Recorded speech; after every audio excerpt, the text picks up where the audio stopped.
और आपको ये भी बता देते हैं कि इन दिनों जहर की चर्चा हो रही है रूस यूक्रेन वॉर में। दावा ये किया जा रहा है कि दुश्मनों के खिलाफ प्रेसिडेंट पुतिन ऑपरेशन जहर चला रहे हैं। अब आप सोच रहे होंगे ये ऑपरेशन जहर क्या है, तो जहर वाली साजिश देखिए, इसके डिटेल्स रिपोर्ट में।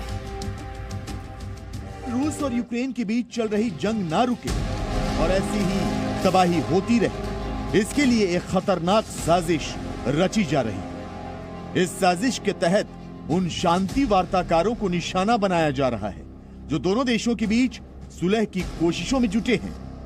अमेरिकी अखबार वॉल स्ट्रीट जर्नल की एक रिपोर्ट के मुताबिक रूस के अरबपति रोमन अब्रामोविच और यूक्रेन के शांति वार्ताकारों को बातचीत के दौरान जहर दिया गया था। दोनों के शरीर से जहर के लक्षण मिले हैं।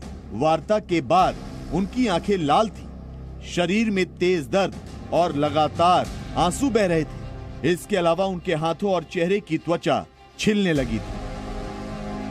हालांकि अब सभी खतरे से बाहर हैं।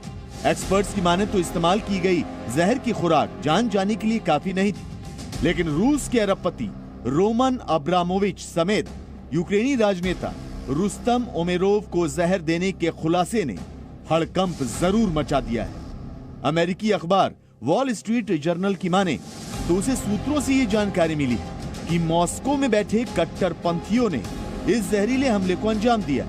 ये कट्टरपंथी संवाद से विवाद को खत्म करने की कोशिशों को नाकाम करना चाहते थे। वॉल स्ट्रीट जर्नल के दावों की सच्चाई का पता तो पड़ताल के बाद ही चल पाएगा, लेकिन अगर इन दावों में थोड़ी सी भी हकीकत है तो सवाल ये उठता है कि रूस के कट्टरपंथी इस युद्ध को जारी क्यों रखना चाहते हैं। और उससे भी बड़ा सवाल ये कि रूस यूक्रेन वार्ता में शामिल लोगों को जहर देकर मारने के प्लान का पता पुतिन को था भी या नहीं। खैर, संग्राम और संवाद के बीच रूस ने दावा किया है कि उसने यूक्रेन का प्रमुख ईंधन डिपो तबाह कर दिया। यूक्रेन में रूस के सैन्य अभियान के पहले चरण के मुख्य उद्देश्य पूरे हो गए। रूस के रक्षा मंत्री सर्गी शोइगु ने कहा है कि यूक्रेन की सैन्य क्षमता में बड़ी गिरावट आई है। लिविव में एक भी सक्रिय सैन्य केंद्र नहीं बचा है और लिविव के मेयर ने कहा है कि ये युद्ध गर्मियों के अंत तक किसी न किसी रूप में जारी रह सकता है।